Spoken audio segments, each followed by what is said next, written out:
Hello and welcome to a special Tynwald Day edition of 50 Years Serving the Island, a series of programmes showcasing highlights from Manx Radio's archives during the station's first 5 decades serving the public in the Isle of Man. In 1968, Manx Radio was transferred into public ownership to become the island's public service broadcaster. And for our National Day, we now revisit the first part of a special programme originally broadcast at the end of 1979, a review of our Millennium Year, looking back at a number of the events that took place across the Isle of Man as we celebrated 1,000 years of Tynwald. The programme was presented by Ian Cannell. Officially, 1979 began at 7 o'clock in the evening of the 1st of January, like this.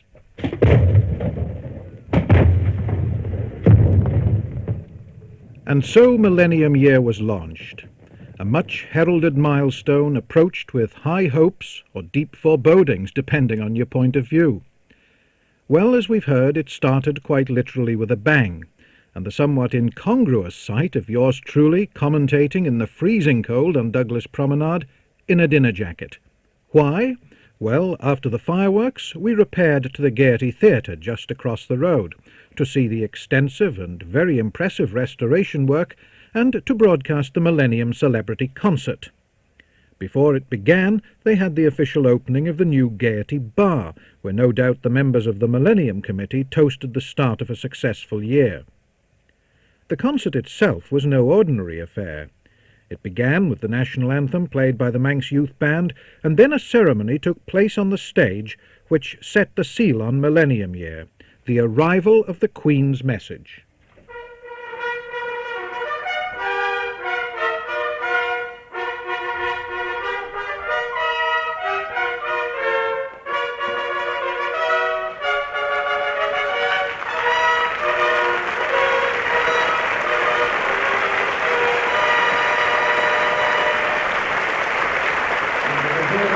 From the audience as Derek Harrison, flanked by his 4 escorting athletes, runs down the centre aisle of the Gaiety Theatre, up the red-carpeted staircase and onto the stage of the theatre, where he hands the silver baton containing the message from the Lord of Man to Mr. Robert Quayle, the Clerk of Tynwald. And you will hear Mr. Quayle announcing the arrival of the baton, and that will be followed by the voice of His Excellency the Lieutenant Governor.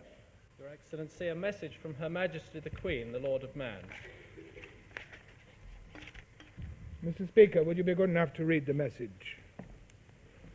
Speaker of the House of Keys, Mr. Charles Carouche.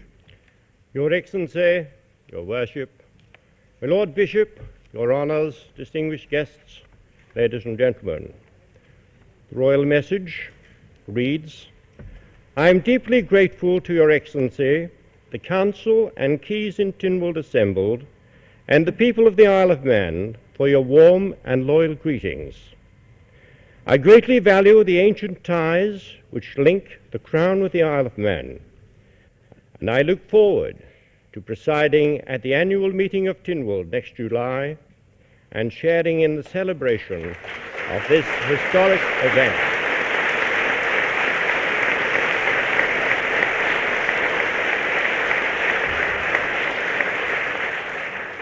Elizabeth R., Buckingham Palace. So now we knew at least that the 1979 Tynwald ceremony would be a royal occasion. Well, having got Millennium Year off to a successful start, we found ourselves caught up in a widely varying programme of Millennium Year projects. Many of these were organised directly by the Millennium Committee of Tynwald, but almost every organisation, committee and local authority on the island decided that 1979 was the year to do something just a little bit special, or a bit more ambitious than usual. The churches, too, decided to mark Millennium Year in a very special way, with the week-long Mission to Man, centred on the Villa Marina at the end of March.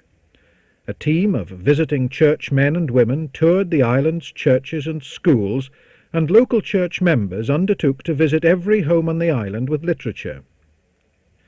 It soon became clear that one of the features of Millennium Year was going to be a succession of royal visitors.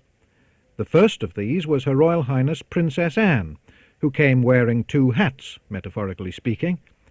Both the Riding for the Disabled organisation and the Save the Children Fund command the Princess's support, and she helped both during her visit, not least at a £15 a head charity ball in the Palace Lido for the Save the Children Fund.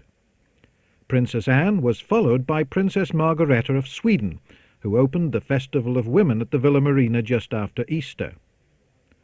One of the many traditional Easter sporting events is the Isle of Man FA Cup final, and Ramsey chose Millennium Year to demonstrate a resurgence of former footballing glories by beating Castletown, one of 3 football finals reached by Ramsey during the year.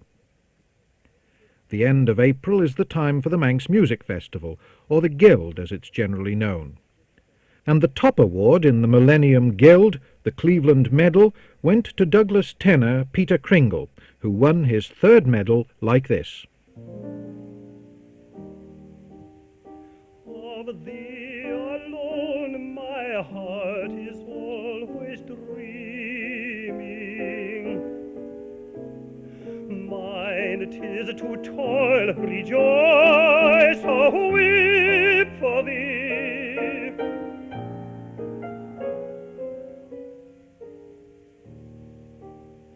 To watch the bliss within thy dear eyes beaming, to worship thee, to worship thee, to worship thee to all eternity, to worship thee to all eternity.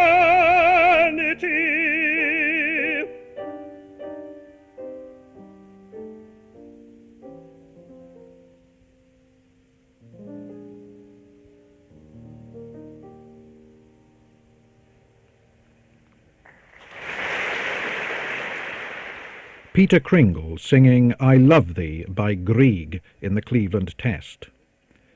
And so the character of the Millennium Year events began to change. From being fixtures of purely local interest, they became more and more directed towards the million visitors that the Millennium Committee had set as what many people saw as a highly ambitious target.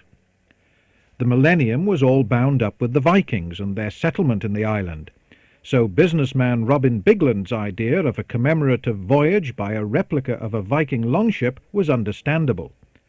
The money was raised both here and in Norway, and the purpose-built Viking ship began to take shape using as many of the traditional skills and techniques as possible. In May, Lady Paul, wife of the Lieutenant Governor, launched the boat, the name given to it being the result of a competition among the island's schoolchildren. I named this ship Odin's Raven.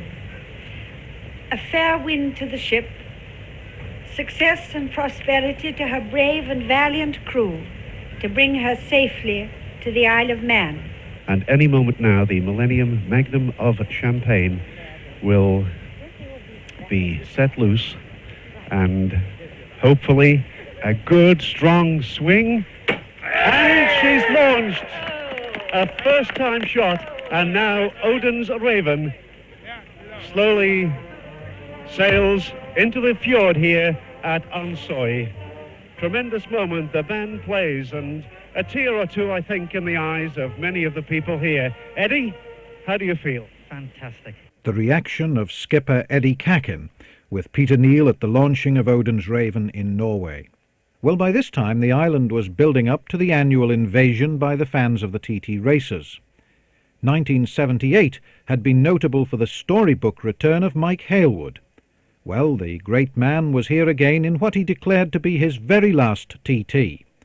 Could he win yet again? Could he crown a unique TT career by winning the Millennium Schweppes Classic, the last race and climax of the week? Record crowds came to see, and what a performance they saw. Suzuki-mounted Mike Halewood, former world champion, 14 times TT winner, against Scotsman Alex George, newly promoted to the Honda Works team and eager to make the most of it. For 6 laps of the course they fought, with never more than a few seconds between them. The pace was scorching, around 113 miles per hour, and the excitement was at fever pitch as Peter Neal described the finish. Now here he is, Alex George is going to do it. Alex George crosses the line now. And I stopped my watch and I can tell you I make it about 2.8 seconds only. We wait for confirmation of that. But what a tremendous finale to TT Week 1979. 2.8 seconds. Alex George beats Mike Hailwood. Tremendous performance indeed, and I don't think I've seen the crowds here so excited at a victory. And we wait for confirmation, of course, of these times, but we make it. It was just 2.8 seconds, and what a fantastic last mountain climb and descent by Alex George there. Well, that was after over 200 miles of racing at well over 100 miles per hour around the TT course.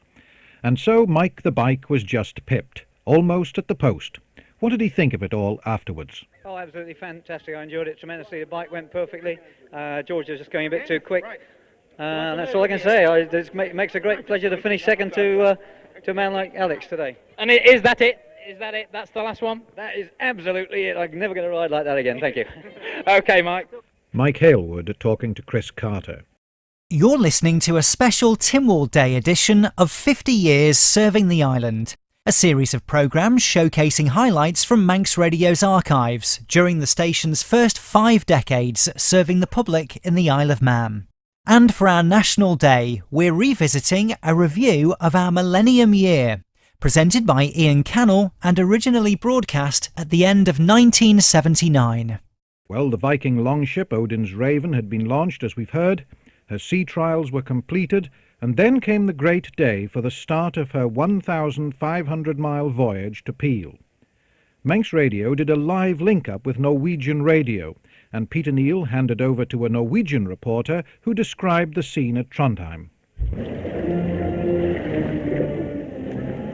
Thank you, Peter, and good day to you all in the Isle of Man from the harbour of Trondheim, mid-Norway. The weather is not such as we could wish on this great occasion when your beautiful Viking ship is leaving us.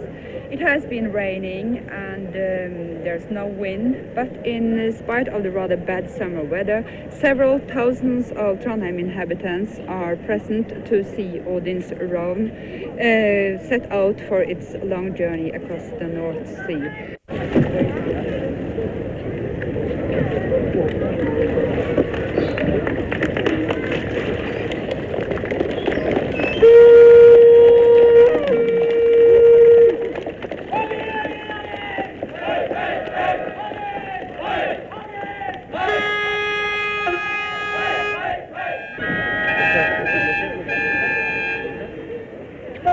The great moment has arrived. The Odin's Ram is leaving the harbour of Trondheim. Thank you from Kari Werner Røsti in Trondheim and back to Peter Neal in the Isle of Man. Well, the Viking longship made the voyage across the North Sea, and Robin Bigland and his intrepid crew survived a capsizing in the Hebrides to make a triumphant landing in Peel on schedule during the evening of the 4th of July. I can see now clearly the crew, and what a moment it's going to be for them and their families when Odin's Raven touches the Manx soil after 37 days of voyage. The crew members there's Robin Bigland, the chieftain, Colin Bowen, Brian Cousins, David Eames, Michael Ingram, Eddie Cacken, the skipper, George Neal, Shane Lucas, Rick Tomlinson, Richard Young and Nigel Wood. They're the Manx members of the crew, and they were joined by 5 Norwegians, Odd Borstad, Rolf Hansen, Knut Hoff, Knut Skogøy and Arne Vith. And now it's a matter of 30 yards. They're rowing well. I can see Robin Bigland, the chieftain there. Eddie Cacken aboard there too. And she's almost touching Manx soil. They raise the greetings. The oars are going. The cheers are going up here at Peel. And Odin's Raven rowing as strongly as when she left Trondheim 37 days ago, and they are on Manx soil. The 2 leading members of the crew leap into the water, the crowds cheer, The applause rings out, and Odin's Raven, as each member of the crew now, the Manx and the Norwegian alike, they leap into the waters and onto the beach. And what a greeting they are about to receive. His Excellency, the Lieutenant Governor, the patron of the Manx Millennium Voyage, and Lady Paul, who performed the launching in Norway in Manx and in English, and she calls herself the godmother to this vessel, and I'm sure it's a very proud moment for her particularly that she has arrived safely. Well, the voice that you could hear there behind Peter Niels was a Norwegian commentator broadcasting live back to Norway.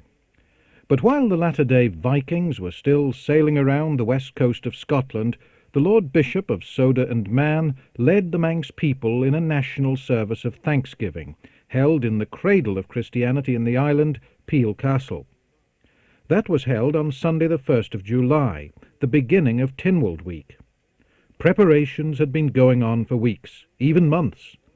Rehearsals were in full swing for the Royal Tynwald ceremony at 7:30 on a Sunday morning of all times, and there wasn't a lady's hat remaining in the shops.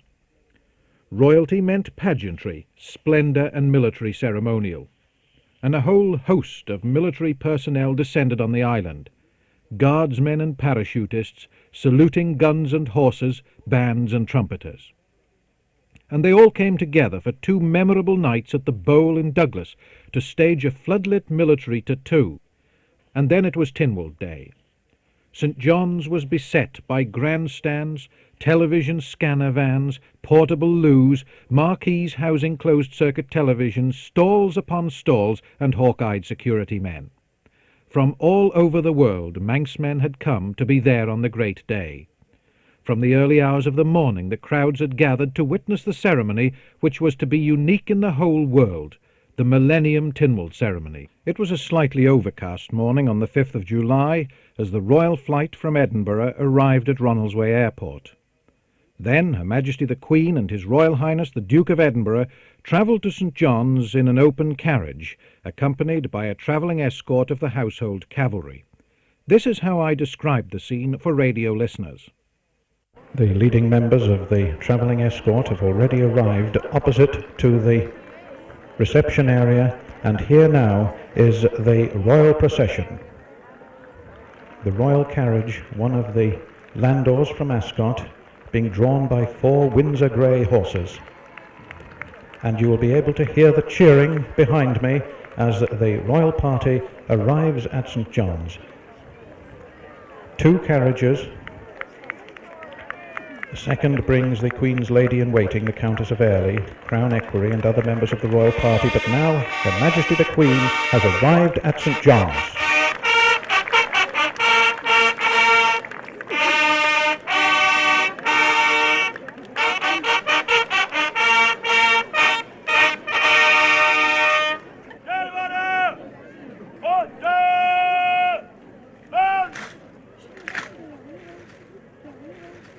And now, with the royal standard broken out on the central flagstaff on Tynwald Hill, Her Majesty the Queen,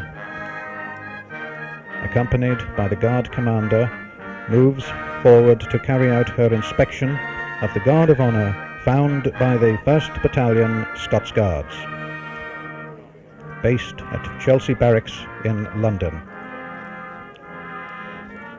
Wearing Guard of Honour Order, the scarlet tunic with the buttons in 3s, characteristic of the Scots Guards.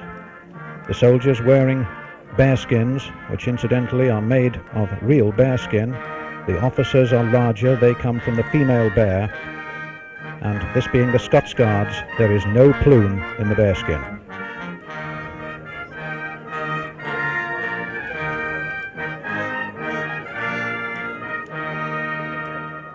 Well, after the wreath had been laid, the Queen went on to attend the usual church service before the processions made their time-honoured way up the rush-strewn processional pathway to Tynwald Hill, where Her Majesty the Queen, as Lord of Man, presided over the ancient ceremony. Learned Deemster, direct the court to be fenced. Arner of Glenfaber Shealing and in Lider, fence the court. I fence this court of Tynwald in the name of our most gracious sovereign lady the Queen. I charge that no person do quarrel, brawl, or make any disturbance, and that all persons do answer their names when called. I charge this audience to witness this court is fenced. I charge this audience to witness this court is fenced. I charge this whole audience to bear witness this court is now fenced. Tá mi cur an chwail fóhera, ons enam tjan vanin, nach gin pecherby troja, bagart no berenes, ach de gin de chwilja pech, fregart tre te an aim.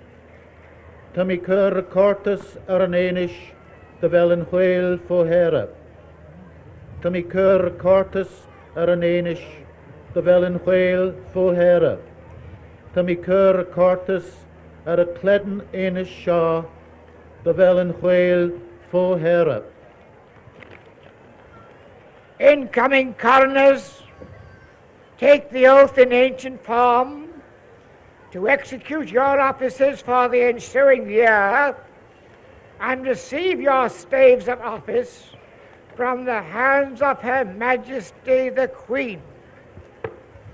By that book, and by the holy contents thereof, and by the wonderful works that God hath miraculously wrought in heaven above and the earth beneath, in 6 days and 7 nights, you shall, without respect of favour or friendship, love or gain, consanguinity or affinity, envy or malice, well and truly execute the office of coroner for each seating to which you have been appointed for the ensuing year, so help you God. The coroners receive their staves of office, which are short hardwood batons about 16 inches long, and they will now retire down the hill to their appointed places. Learned Deemsters, I exhort you to proclaim to the people in ancient form such laws as have been enacted during the past year and which have received our royal assent. Iru anein, slatus kies kaisen of Lenik, the Careels and Reker in Act, the Kirk kies Shasington, Aris Kirby. Number 1, Income Tax Act, which provides for the tax treatment of captive insurance companies. Iru Geese, slatus kiesa Curtis Shees Act, Leathager, the Leathager in slatus, kiesa Curtis Shees Act, Niki Dieg, 3 feet as Kiejig. Number 2, Company Registration Tax Amendment Act, which amends the Company Registration Tax Act 1974. Iru 3, slatus Troll Tesseragent.